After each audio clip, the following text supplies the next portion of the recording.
മൂന്നാം ICC champions trophy കിരീടം കരസ്ഥമാക്കി ഇന്ത്യ. ഫൈനലിൽ കരുത്തരായ ന്യൂസിലൻഡിനെ 4 വിക്കറ്റിന് തകർത്താണ് ഇന്ത്യ കിരീടമണിഞ്ഞത്. മറ്റൊരു രാജ്യത്തിനും അവകാശപ്പെടാനില്ലാത്ത വിധം ചാമ്പ്യൻസ് ട്രോഫി ചരിത്രത്തിലെ ഇന്ത്യയുടെ മൂന്നാമത്തെ കിരീട വിജയമാണിത്. ഒരു വ്യാഴവട്ടത്തിനു ശേഷം ഇതാദ്യമായി ഇന്ത്യ ഒരു ICC ഏകദിന ചാമ്പ്യൻഷിപ്പ് നേടുന്നുവെന്ന സന്തോഷമുണ്ട് ഇന്ത്യക്ക്. തുടർച്ചയായ 2 ICC കിരീടങ്ങൾ നേടുന്ന ക്യാപ്റ്റൻ എന്ന ഖ്യാതിയോടെ രോഹിത് ശർമ്മയ്ക്ക് ഇത് അഭിമാന നിമിഷമാണ്. ചാമ്പ്യൻസ് ട്രോഫി ഫൈനലിൽ ന്യൂസിലൻഡ് ഉയർത്തി 252 റൺസ് വിജയലക്ഷ്യം പിന്തുടർന്ന ഇന്ത്യ 49 ഓവറിൽ ലക്ഷ്യം മറികടന്നു. ടൂർണമെന്റിലുടനീളം ഫോമില്ലായ്മയുടെ പേരിൽ പഴികെട്ട രോഹിത് ശർമ്മയുടെ ഇന്നിംഗ്സാണ് ഫൈനലിൽ ഇന്ത്യക്ക് തുണയും ധൈര്യവുമായത്.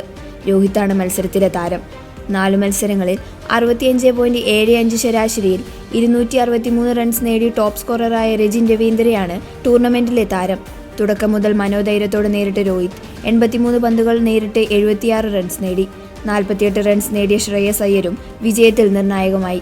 49ാം ഓവറിലെ അവസാന പന്തിൽ രവീന്ദ്ര ജഡേജയുടെ ബാറ്റിൽ നിന്ന് വന്ന 4 ചരിത്ര വിജയത്തിലേക്ക് ഇന്ത്യയെ കൈപിടിച്ചത്. KL രാഹുലും ജഡേജയുമാണ് ജയിക്കുമ്പോൾ ക്രീസിൽ. 3 സിക്സും 7 4കളും സഹിതം 83 പന്തുകളിൽ നിന്നാണ് രോഹിത്തിന്റെ 76 റൺസ്. ടൂർണമെന്റിലെ രോഹിത്തിന്റെ ആദ്യ അർദ്ധ സെഞ്ചുറിയാണിത്. ഒടുവിൽ അനാവശ്യമായി ക്രീസിൽ നിന്ന് കയറി കളിക്കാൻ ശ്രമിച്ച് പുറത്തായി.